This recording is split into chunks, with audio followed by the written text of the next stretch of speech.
हजरत फातिमा रजी अल्लाह ताला अन्हा जानामाज पर बैठी रो रही थीं। उनकी आंखों से आंसू बह रहे थे और उनकी छाती आंसुओं से भर गई थी। उसी समय के हजरत मोहम्मद सल्लल्लाहु अलैहि वसल्लम फातिमा रजी अल्लाह ताला अन्हा के घर तशरीफ लाए और उनके कमरे में दाखिल हुए। उन्होंने देखा कि फातिमा रजी अल्लाह ताला अन्हा जानामाज पर बैठकर जोर जोर से रो रही थीं। तब विश्व नबी सल्लल्लाहु अलैहि वसल्लम ने फातिमा रजी अल्लाह ताला अन्हा से फरमाया, ऐ मेरी जिगर के टुकड़े फातिमा, तुम अपनी जानामाज का कोना उठाकर देखो। जब हजरत फातिमा रजी अल्लाह ताला अन्हा ने जानामाज का कोना उठाया तो वो हैरान रह गई। उन्होंने कहा, अब्बाजान ये क्या है, यहां तो पिघला हुआ सोना बह रहा है। तब हजरत मोहम्मद सल्लल्लाहु अलैहि वसल्लम ने फरमाया, बेटी जितना सोना चाहो उठा लो और उसे अपनी जरूरतों के लिए इस्तेमाल करो। इससे अपना घर चलाओ और दुनिया की आराम आयेश शान शौकत का जो भी चाहो कर सकती हो। लेकिन याद रखना, दुनिया की सुख सुविधाएं क्षणिक हैं, जबकि आखिरत परलोक की सुख शांति हमेशा के लिए है। अब तुम खुद समझो बेटी, क्या तुम दुनिया की सुख शांति चाहती हो या आखिरत की सुख शांति? हजरत मोहम्मद सल्लल्लाहु अलैहि वसल्लम की यह बात फातिमा रजी अल्लाह ताला अन्हा ने जानामाज का कोना छोड़ दिया और नबी जी से कहा, अब्बा जान, मुझे दुनिया की सुख शांति की कोई जरूरत नहीं है, मैं तो आखिरत की सुख शांति के पीछे दौड़ना चाहती हूं। इसी तरह एक और घटना का जिक्र है। एक दिन हजरत फातिमा रजी अल्लाह ताला अन्हा इतनी कमजोर हो गईं कि वह बिस्तर से उठ नहीं पा रही थीं। यह बात जब हजरत मोहम्मद सल्लल्लाहु अलैहि वसल्लम तक पहुंची तो नबी करीम सल्लल्लाहु अलैहि वसल्लम फातिमा को देखने के लिए उनके घर तशरीफ लाए। नबी करीम सल्लल्लाहु अलैहि वसल्लम फातिमा के दरवाजे पर पहुंचे और उन्हें आवाज देने लगे, लेकिन अंदर से कोई आवाज नहीं आ रही थी। विश्व नबी सल्लल्लाहु अलैहि वसल्लम ने फिर से पुकारा, लेकिन अंदर से कोई जवाब नहीं आया। तीसरी बार जब नबी करीम सल्लल्लाहु अलैहि वसल्लम ने फातिमा रजी अल्लाह ताला अन्हा को पुकारा, तब अंदर से हजरत फातिमा रजी अल्लाह ताला अन्हा ने जवाब दिया, अब्बा मैं दरवाजा कैसे खोलूं? मेरे पास सिर्फ एक छोटी सी चादर है। अगर मैं इसे पैरों की तरफ खींचती हूं तो सिर का हिस्सा खुला रह जाता है, और अगर सिर की तरफ खींचती हूं तो पैर खुल जाते हैं। तब विश्व नबी सल्लल्लाहु अलैहि वसल्लम ने दरवाजे के बाहर से अपना रूमाल निकाला और दरवाजे की दरार से अंदर भेजा। उन्होंने फातिमा से कहा, बेटी मेरा रूमाल सिर पर रख लो और दरवाजा खोलो। फातिमा रजी अल्लाह ताला अन्हा ने रूमाल सिर पर रखकर दरवाजा खोला। जब नबी करीम सल्लल्लाहु अलैहि अंदर गए तो देखा कि हजरत फातिमा का चेहरा मुरझाया हुआ था। नबी जी ने फातिमा से पूछा, बेटी तुम्हें क्या बीमारी हो गई है? हजरत फातिमा रजी अल्लाह ताला अन्हा ने जवाब दिया, अब्बा कई दिनों से भूखी हूं। भूख और सिरदर्द की वजह से मैं बहुत कमजोर हो गई हूं। यह सुनकर नबी करीम सल्लल्लाहु अलैहि वसल्लम ने कहा, बेटी मैं भी 3 दिनों से उपवास कर रहा हूं। हालांकि मैं अल्लाह के नजदीक तुमसे भी ज्यादा प्रिय हूं।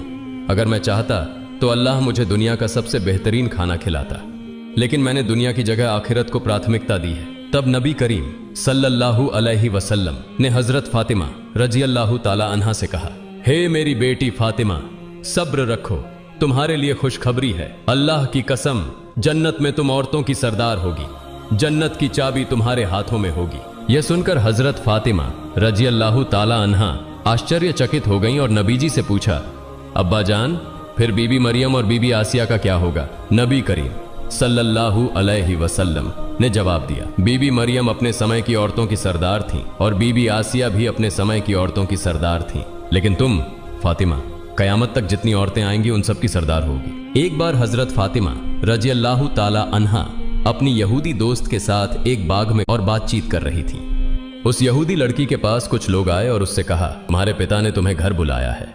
तब वह लड़की उन लोगों के साथ अपने घर चली गई। घर पहुंचने पर उसके पिता ने उससे कहा, बेटी मैंने तुम्हारे लिए एक लड़का चुना है। वह यहूदी समुदाय के एक अमीर उद्योगपति का बेटा है।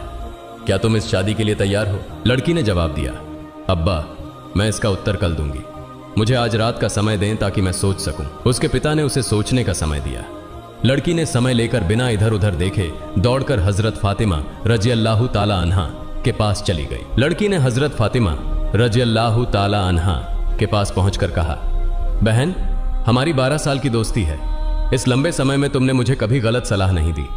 मुझे उम्मीद है कि आज भी तुम मुझे कोई गलत सलाह नहीं दोगी। मेरे पिता ने मेरे लिए एक लड़का चुना है जो यहूदी समुदाय के एक बड़े उद्योगपति का बेटा है। मेरे पिता चाहते हैं कि मेरी शादी उस लड़के से हो। अब तुम बताओ मुझे क्या करना चाहिए। यह सुनकर हजरत फातिमा रजी अल्लाह ताला अन्हा ने उस लड़की से कहा, हे बहन, चूंकि तुम्हारे पिता ने उस लड़के के साथ तुम्हारी शादी तय की है और वह चाहते हैं कि तुम्हारी शादी उस लड़के से हो, इसलिए तुम्हें शादी के लिए राजी हो जाना चाहिए। तब उस लड़की ने हजरत फातिमा रजी अल्लाह ताला अन्हा से कहा, हे बहन, मैं शादी के लिए राजी हो सकती हूं, लेकिन एक शर्त है। शर्त यह है कि अगर तुम मेरी शादी में शामिल होती हो तभी मैं यह शादी करूंगी। तुम तो जानती हो कि मैं तुम्हें कितना प्यार करती हूं। यह सुनकर हजरत फातिमा रजी अल्लाह ताला अन्हा ने उस लड़की से कहा, तुम यहूदी हो और हम मुसलमान, और तुम जानती हो कि यहूदी मुसलमानों को बिल्कुल भी सहन नहीं कर सकते। अगर मैं तुम्हारी शादी में जाऊंगी तो मेरे पिता हजरत मोहम्मद सल्लल्लाहु अलैहि वसल्लम को मुस्लिम समुदाय के सामने सवालों का सामना करना पड़ेगा और लोग उनके बारे में मजाक बनाएंगे। इसी तरह तुम्हें भी यहूदी समुदाय में सामना करना पड़ेगा और वे भी तुम्हारे बारे में मजाक करेंगे। मैं तुम्हारी शादी में शामिल नहीं हो सकती। तब उस यहूदी लड़की ने हजरत फातिमा रजी अल्लाह ताला अन्हा से कहा, सुनो बहन, अगर तुम मेरी शादी में मौजूद नहीं रहोगी तो मैं कसम खाती हूं कि कयामत आ भी जाए फिर भी मैं उस लड़के से शादी नहीं करूंगी। उसकी इस बात को सुनकर हजरत फातिमा रजी अल्लाह ताला अन्हा ने अंततः उसकी मजबूरी को समझा और कहा, ठीक है बहन, मैं तुम्हारी शादी में आऊंगी। तुम यह बात अपने पिता को बता दो। यह सुनकर वह लड़की दौड़कर अपने पिता के पास गई और कहा, अब्बा, मैं इस शादी के लिए तैयार हूं, लेकिन एक शर्त है। शर्त यह है कि मेरी शादी में मोहम्मद सल्लल्लाहु अलैहि वसल्लम की बेटी फातिमा रजी अल्लाह ताला अन्हा मेरे साथ होगी। तब उस लड़की के पिता ने कहा, अगर मोहम्मद की बेटी हमारे घर आएगी तो वह हमारे स्टेटस के साथ मेल नहीं खाएगी, क्योंकि वह गरीब है। उसके पिता भी गरीब हैं। वे ठीक से 2 वक्त का खाना नहीं खा पाते और उनके पास अच्छे कपड़े भी नहीं हैं। तब उस लड़की के पिता ने कहा, अगर वे गरीब हैं तो वे तुम्हारी शादी में कैसे आएंगे? जो लोग तुम्हारी शादी में आएंगे वे सभी अमीर उद्योगपतियों के बेटे और बेटियां हैं, इसलिए मोहम्मद की बेटी फातिमा को दावत नहीं दी जा सकती। लड़की ने अपने पिता से कहा, अब्बा, अगर आप फातिमा को मेरी शादी में आने से रोकते हैं तो मैं कभी भी यह शादी नहीं करूंगी। अंततः पिता को मजबूर होकर मानना पड़ा और उन्होंने कहा, मैं तुम्हें अनुमति दे सकता हूं, लेकिन एक शर्त है। शर्त यह है कि अगर मोहम्मद की बेटी फातिमा हमारे घर आना चाहती है तो उसे नए और सुंदर कपड़े पहनकर आना होगा। अगर वह पुराने कपड़े पहनकर आती है तो उसे हमारे घर में प्रवेश करने की अनुमति नहीं मिलेगी। यह सुनकर वह लड़की फिर से दौड़कर हजरत फातिमा रजी अल्लाह ताला अन्हा के पास गई और रोते हुए कहने लगी, हे बहन, मेरे पिता नहीं चाहते कि तुम मेरी शादी में आओ, लेकिन उन्होंने एक शर्त पर सहमति दी है। शर्त यह है कि अगर तुम मेरी शादी में आओगी तो तुम्हें नए और सुंदर कपड़े पहनने होंगे। अब तुम बताओ, क्या तुम मेरी शादी में आओगी? हजरत फातिमा रजी अल्लाह ताला अन्हा ने उस यहूदी लड़की से कहा, मेरी जिंदगी में मैंने कभी नए कपड़े नहीं देखे। दिन के बाद दिन बीतते जाते हैं और हमारे घर के चूल्हे तक नहीं जलती। कई बार हम भूखे रहते हैं, ऐसे में नए कपड़े कहां से लाऊं? तब उस लड़की ने कहा, हे बहन, अगर तुम अपनी जुबान से बस ये कह दो कि तुम नए कपड़े पहनकर मेरी शादी में आओगी तो मुझे विश्वास है कि तुम्हारे सृष्टिकर्ता महान अल्लाह तुम्हारे लिए नए कपड़ों का इंतजाम करेंगे, क्योंकि मैं जानती हूं कि तुम्हारे और तुम्हारे रब के बीच एक बहुत ही अच्छा रिश्ता है। हजरत फातिमा रजी अल्लाह ताला अन्हा ने भावुक होकर कहा, इंशाअल्लाह मैं तुम्हारी शादी में आऊंगी और दुनिया के सबसे शानदार कपड़े पहनकर आऊंगी। यह सुनकर वह लड़की दौड़कर अपने पिता के पास गई और कहा, अब्बा, फातिमा मेरी शादी में आएंगी और सबसे कीमती कपड़े पहनकर आएंगी। इसके बाद शादी की तारीख तय हो गई। दूसरी ओर हजरत फातिमा रजी अल्लाह ताला अन्हा चिंतित थीं कि शादी का दिन नजदीक आ रहा है और मैंने वादा किया है कि मैं नए कपड़े पहनकर शादी में जाऊंगी, लेकिन मेरे पास नए कपड़े नहीं हैं। यह सोचते हुए हजरत फातिमा रजी अल्लाह ताला अन्हा ने अपना जयनमाज बिछाया और नमाज में बैठ गई। सिजदे में जाकर उन्होंने आंखों से आंसू बहाते हुए कहा, हे माबूद, इस दुनिया में मेरा आपसे गहरा संबंध बन गया है जिसे आज तक कोई नहीं जानता। हजरत फातिमा रजी अल्लाह ताला अन्हा ने रोते हुए अल्लाह से कहा, महीनों से मैं भूखी रही हूं, कभी भी मैंने आपसे कुछ नहीं मांगा, लेकिन आज मैं आपसे एक नए कपड़े की दरख्वास्त कर रही हूं। यह मेरी किसी जैविक या शारीरिक जरूरत के लिए नहीं है। मुझे ऐसा कपड़ा दीजिए जिसे पहनकर मैं अपनी सहेली की शादी में जा सकूं और वहां की तमाम लड़कियां उस कपड़े को देखकर मेरी तरफ ध्यान दें। क्या आप मुझे एक नया कपड़ा देंगे? इस तरह हजरत फातिमा रजी अल्लाह अन्हा रोते रोते अल्लाह से दुआ कर रही थी। नमाज खत्म करने के बाद जब उन्होंने अपने घर के कोने में नजर डाली तो वहां 2 पैकेट रखे हुए देखे। यह देखकर वे भावुक हो गई। हजरत फातिमा रजी अल्लाह ताला अन्हा वह पैकेट लेकर रोते हुए हजरत मोहम्मद सल्लल्लाहु अलैहि वसल्लम के पास आईं और पूरी घटना बयान की। जब हजरत मोहम्मद सल्लल्लाहु अलैहि वसल्लम ने पैकेट को खोला तो उसमें से जन्नत की खुशबू आने लगी। तब हजरत मोहम्मद सल्लल्लाहु अलैहि वसल्लम ने फातिमा रजी अल्लाह ताला अन्हा को गले लगाकर उनके माथे को चूमा और कहा, यह कपड़ा तुम्हें कहां से मिला? बेटी, यह तो दुनिया का कपड़ा नहीं है, यह तो जन्नत का कपड़ा है। तुमने छिपकर अल्लाह से संबंध बनाया है। अल्लाह रब्बुल आलमीन तुमसे खुश हो गए हैं और तुम्हारी दुआ स्वीकार की है। अल्लाह ताला के पास एक कपड़े की मांग करने की वजह से उन्होंने तुम्हारे लिए जन्नतुल फिरदौस से तुम्हारा कपड़ा भेज दिया है। फिर हजरत मोहम्मद सल्लल्लाहु अलैहि वसल्लम ने कहा, तुम इस कपड़े को पहनकर अपनी यहूदी दोस्त की शादी में जा सकती हो, लेकिन तुम्हें पर्दा भी रखना होगा। हजरत फातिमा रजी अल्लाह ताला अन्हा ने हजरत मोहम्मद सल्लल्लाहु अलैहि वसल्लम से कहा, अब्बा जान, मैं अपने हिजाब के साथ अपनी दोस्त की शादी में जरूर जाऊंगी। जब हजरत फातिमा रजी अल्लाह ताला अन्हा ने जन्नती कपड़ा पहना तो उनकी खूबसूरती और बढ़ गई। जब वह शादी के घर में दाखिल हुई तो मानो सब कुछ रोशनी से भर गया। महिलाएं नववधू की तरफ से मुंह मोड़कर हजरत फातिमा रजी अल्लाह ताला अन्हा की तरफ देखने लगी। सभी कहने लगी, फातिमा, तुम तो गरीब हो, फिर तुम्हें इतना महंगा और खूबसूरत कपड़ा कहां से मिला? हजरत रजी अल्लाह ताला अन्हा ने कहा, मैंने इसे बाजार से खरीदा है। महिलाएं चकित होकर पूछने लगी, कौन से बाजार से, किस दुकान से खरीदी है? तब हजरत फातिमा रजी अल्लाह ताला अन्हा ने मुस्कुराते हुए कहा, तुम लोग उस बाजार को नहीं जानती और न ही उस दुकान को पहचानोगी। इस प्रकार हजरत फातिमा रजी अल्लाह ताला अन्हा ने अपने अद्भुत अनुभव को साझा करते हुए सभी को अपनी खासियत का एहसास कराया। हजरत फातिमा रजी अल्लाह ताला अन्हा ने कहा, यह एक ऐसा बाजार है जिसे जाने के लिए एक खास रास्ता है। तुम उस रास्ते का नाम नहीं जानती हो और न ही तुम उस बाजार का पता पहचान सकोगी। महिलाएं बोली, हमें सिर्फ एक बार उस बाजार का पता बता दो, हम जरूर वहां पहुंच जाएंगी। हजरत फातिमा रजी अल्लाह ताला अन्हा ने फिर कहा, मैंने जो कपड़ा खरीदा है वह उस विशेष दुकान से है जिसे जाने के लिए एक खास रास्ता अपनाना पड़ता है, लेकिन वह रास्ता है सिरात अल मुस्तकीम। यह वही रास्ता है जो सही मार्ग का संकेत देता है और जिस पर चलकर इंसान अपने ईमान को मजबूत कर सकता है। महिलाएं आश्चर्यचकित थीं और सोचने लगीं कि इस खास रास्ते की पहचान कैसे की जाए। हजरत फातिमा रजी अल्लाह ताला अन्हा ने कहा, इस रास्ते के लिए मेरे पिता हजरत मोहम्मद सल्लल्लाहु अलैहि वसल्लम हमेशा इस्लाम के प्रचार में लगे रहते हैं। यह वही रास्ता है जिसके लिए मेरे पिता ताइफ की जमीन बार जख्मी हुए थे। इसका नाम है सिरात अल मुस्तकीम। अगर तुम इस रास्ते पर चलोगी तो तुम सही मायने में उस बाजार तक पहुंच सकोगी। जाते जाते एक बाजार पाओगी, उस बाजार का नाम है जन्नत, और उस बाजार में एक दुकान है, उस दुकान का नाम है जन्नातुल फिरदौस। वही दुकान का मालिक है जिसने मुझे यह कपड़ा दिया है। महिलाएं इस कपड़े को पाने के लिए इतनी बेताब हो गईं कि उनमें से एक बोली, फातिमा, हम उस दुकान के मालिक के पास जाना चाहती हैं, तुम हमें वहां ले चलो। जवाब में हजरत फातिमा रजी अल्लाह ताला अन्हा ने कहा, उस दुकान के मालिक के पास जाने के लिए तुम्हें एक वाक्य पढ़ना होगा। क्या तुम वह वाक्य पढ़ सकती हो? सभी महिलाएं एक साथ बोली, हाँ हम पढ़ेंगे, तुम हमें बताओ वह वाक्य क्या है। तब हजरत फातिमा रजी अल्लाह ताला अन्हा ने उन्हें बताया, वह वाक्य है, ला इलाहा इल्लल्लाहु मुहम्मदुर रसूलुल्लाह सल्लल्लाहु अलैहि वसल्लम। फिर वहां की सारी महिलाएं कलिमा पढ़कर हो गईं। सुभाना अल्लाह, सुभाना अल्लाह। एक बार उम्मे आयमान नाम की एक जैन महिला किसी काम के लिए हजरत फातिमा रजी अल्लाह ताला अन्हा के घर आती हैं।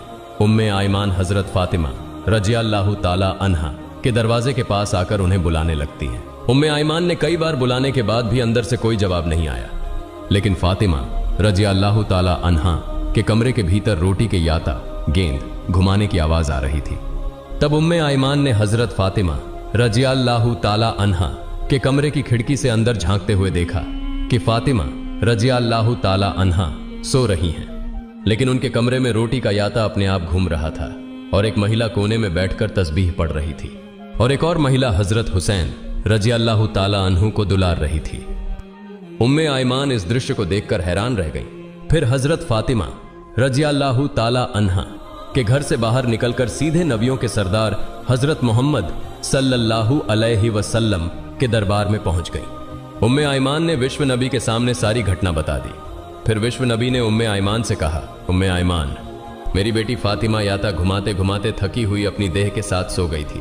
हालांकि तब भी उनका तस्बीह पढ़ना बाकी था और तेज गर्मी के कारण हुसैन रजी अल्लाह ताला अन्हु की नींद टूट गई थी। इस रब्बुल आलमीन ने फातिमा रजी अल्लाह ताला अन्हा के कमरे में 3 फरिश्तों को 3 कामों को संपन्न करने के लिए भेज दिया।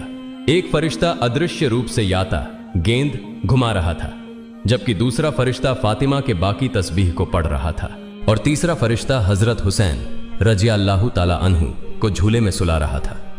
उम्मे आयमान, तुमने जो देखा वह सच है।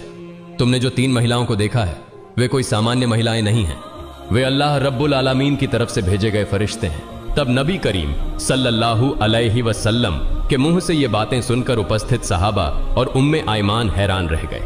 वे फातिमा रजी अल्लाह ताला अन्हा के लिए दुआ करने लगे और उम्मे आयमान अल्लाहु अकबर कहते हुए नबी करीम सल्लल्लाहु अलैहि वसल्लम के दरबार से बाहर निकल गई। एक बार 3 दिनों तक विश्व नबी का कोई पता नहीं चल रहा था। हजरत उमर रजी अल्लाह ताला अन्हु और हजरत अब्बू बकर रजी अल्लाह ताला अन्हु पागल होकर नबी सल्लल्लाहु अलैहि वसल्लम को खोजने निकल पड़े। उमर रजी अल्लाह ताला अन्हु के हाथ में एक तलवार थी। उमर रजी अल्लाह ताला अन्हु और अब्बू बकर रजी अल्लाह ताला अन्हु कुछ यहूदियों को देखकर गरज उठे। उमर ने तलवार तानकर कहा, हे यहूदी बच्चों, मेरे नबी कहां हैं?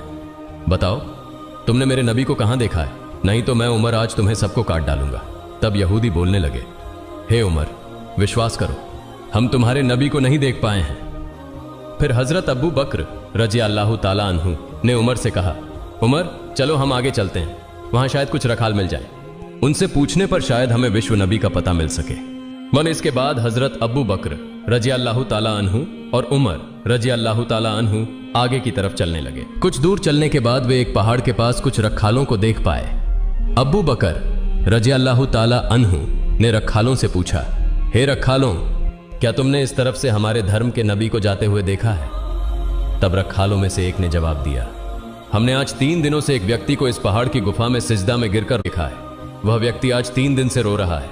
उसकी रोने की आवाज सुनकर हमारे पशु पक्षी 3 दिनों से न तो घास खा रहे हैं और न ही पानी पी रहे हैं।